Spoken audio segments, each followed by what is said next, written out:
Oh, yeah, the sexual.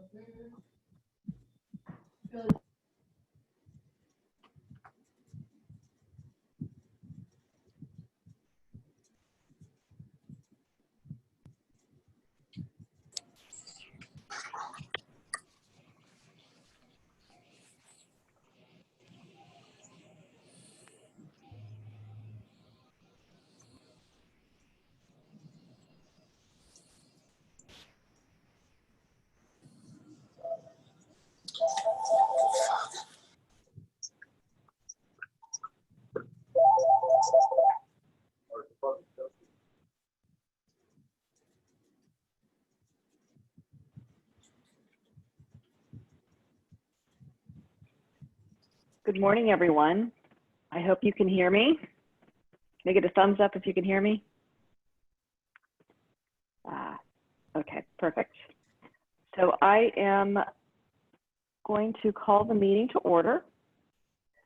I love hearing and seeing all of the people on here. It's wonderful. Every week, it seems like we get more and more people on, so I appreciate the engagement of the community. I'm going to ask the board members to unmute themselves so I can get a motion to adopt the agenda. So moved, Brian. Brian moved. Do I have a Second, second David. from David? Thank you, David. All in favor? Aye. Aye. Any opposed? Perfect. Then let's move right on to discussion items. And then just as a quick note to the residents, as we go through, because for our board meetings, we do the public comment at the beginning. For these Friday updates, we try to open it up to residents as we go through the topics. Go ahead, Steve. Thank you. Thank you, Vanessa. Good morning, everybody, and happy Friday. You guys can all hear me loud and clear? Yes. Okay, got the thumbs up for that. Good. For the management reopening update, things are going well. We didn't see any issues really this week other than there were some questions about the at-risk time on Monday. So I want to bring that to the board's attention and have a quick discussion about that. At Lakeside Pool on Monday morning, the capacity all day is 53, I believe, for Lakeside Pool. There are about 25 that were people that were there. There were a handful of kids there, around 7 kids with their parents. The groups that were together seemed to be social distance. There was a group of 65 and older that were using one side of the pool on noodles and kind of exercising a little bit. There were folks using the lap lanes. And then there was a group of more family type members together, swimming together. So the question that was brought to our attention is, how are we checking to determine whether these folks really are at risk? Because our sign is very clear. It says 65 and over or compromised immune system. And the response is that we can't ask people what their ailments are or what makes them at risk. So we're in a dilemma now of, do we continue offering at risk and continue asking the residents to follow 65 and over or compromised immune system? Or do we do away with that time frame and just open it up to everybody? So that's where we'd like to present that question to the board for a quick conversation. I'll open it up to any board members.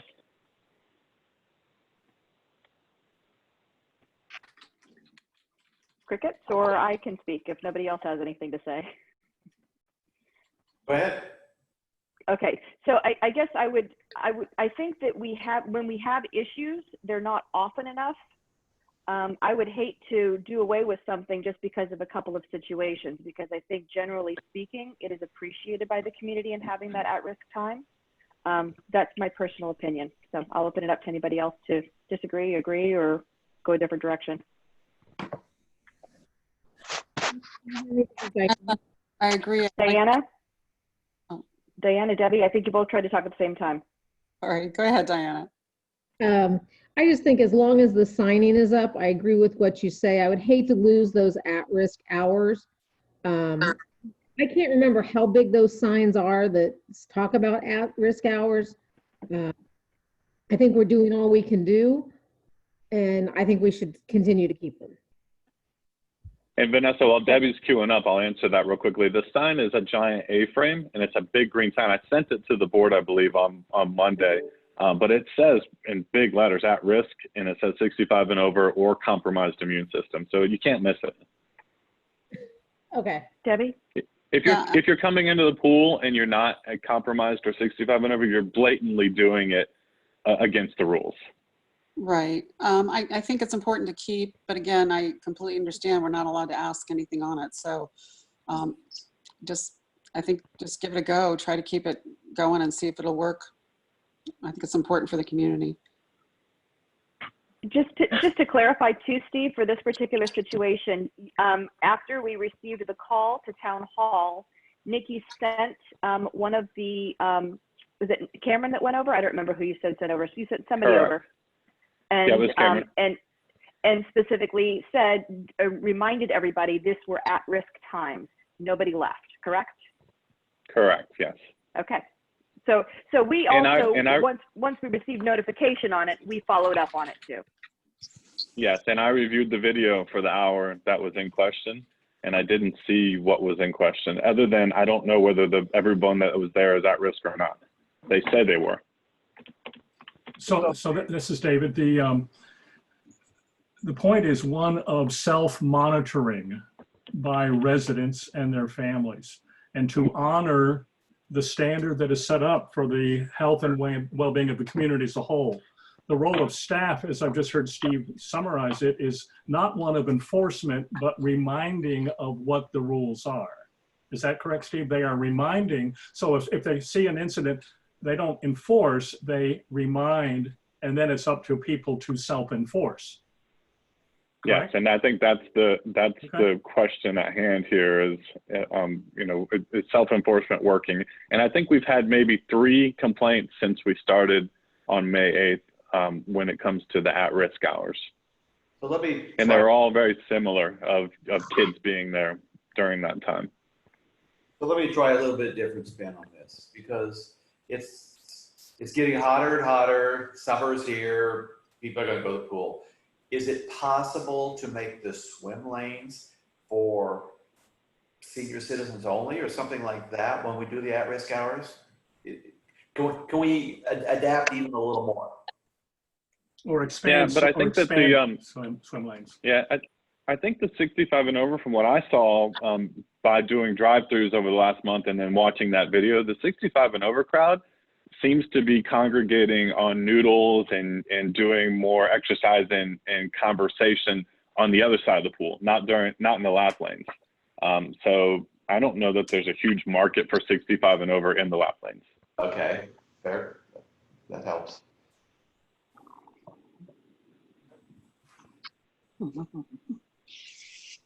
I don't know what you can do. I think Well, his I ultimate think- question is, I think your question is, do we want to continue with at-risk hours as they are? Or do we want to remove them totally and make it open for everyone? Or do we want to give other direction other than those 2 options? Is that what I'm hearing, Steve?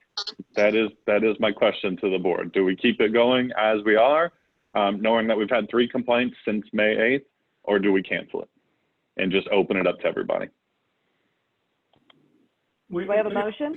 I think Or we do I can have more keep, discussion? well, just keeping it going and then continue with our communication on this, not just with the signage, but something in the Friday flash that just says this is on families and this is our, we're relying on the goodwill of people to for the betterment of all. So it's a matter of not being selfish, looking out for the community as a whole. If we don't look out for each other, then what do we have? Yeah, and if we're not changing it, I don't think you need to vote. I think we just, I think David's suggestion is great. We'll put something in today's Friday Flash and we'll just keep going. Fair enough. Yeah, I think just continue as is and continue to Board's monitor. good with that? Okay, I don't hear anybody expressing any opposition to that. Okay. The other item I wanted to talk about quickly during the management reopening update is JR and the Special Events Committee have been working on a drive through the community concert. And I just wanted JR to update the board quickly on what that looks like. So JR, I'll turn it over to you. Thanks, Steve. Yeah, we're really excited about this. Amber and I and Nikki have been working with Emma and Gary Lavini. We're looking to do people love the concerts on the lawn. They love the CROA musical events. So we figured why not take the events on the road? And we're going to attempt to do a drive-through concert on Wednesday, June 17th. We're going to pull the trailer behind. Gary's going to perform. We're going to stop at a few different areas, large areas, one in North Village, Long Meadow, East Lawn, and then the field across from Artisan. Gary will perform a short set somewhere in the neighborhood of 15, 20 minutes, and he'll also perform as we kind of traverse through the community so that those, in front yards and porches and whatnot can enjoy the experience as well. We'll live stream part of this where we can, where we get a good signal on our Facebook page. So, those who may not be able to see this go around or may not be, can at least enjoy the show as well. And let me add to that too, Joe, that Gary Lavini is, he's a professional. He's not an amateur. He does a lot of cruise ship performances, and he's done performances here for Celebration. He's very good. So this will be a treat for the community.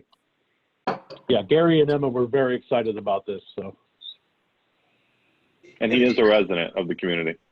If this works, it actually has potential for other avenues. And I'm thinking the 4th of July, we've canceled, people are upset, but on the other hand, if something like this works, and I'm not saying it has to be Gary Lavini every time, it could be different things, but there may be ways to celebrate certain events in a pandemic year. So I actually think this is great, and I'd be interested to see how well it works for future application.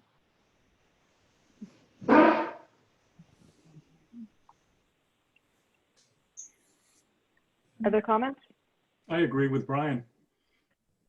And it doesn't have to, and I would argue that does not have to be correlated to a particular holiday. It could be a day that ends in Y or something. Morning humor. No, but it could be any Wednesday, the Wednesday series or the whatever. I mean, it could be special event related. Let's see how it works. Do our physical distancing, see what the response is from the community, and guarantee that there's no rain. We just had a comment regarding the special events committee that they haven't had a meeting. What are the plans going forward for meetings for special events and things like that? Well, at first, I think, JR, can you comment on how you've communicated with the special events committee related to this event and what their feedback has been on this event? Sure. We've been communicating via email, keeping them up to date on what we've been doing so far. It's tough to meet to discuss future events until we have more clear direction from the board. So we've been discussing via email. The special events committee, everyone has responded to this. The feedback was positive. I have been in constant communication with the chair of the committee as well. And, they thought this is a great idea. We're going to see how this plays out and, move from there. So everybody on the committee was in favor of holding this event? Yes. It wasn't a split decision. Okay, good. I would ask, why aren't you having Zoom meetings? I mean, Kevin and I were on the technology committee last night. It's been the 3rd time we've done it with Zoom. We're great. We're doing these. Finance committee next week, we're doing a combination of meeting in Zoom and in person. I mean, I think we have committees meeting again on a Zoom basis. It's working. And I think to Brian's point, we are morphing that way. I think we've all been preoccupied, at least at the board and management level, with dealing with day-to-day and urgency and all of the coronavirus pieces. And now we're morphing into, what is our new reality, at least for the foreseeable future, is how we meet and how we decide things. So I think Brian's point is well taken.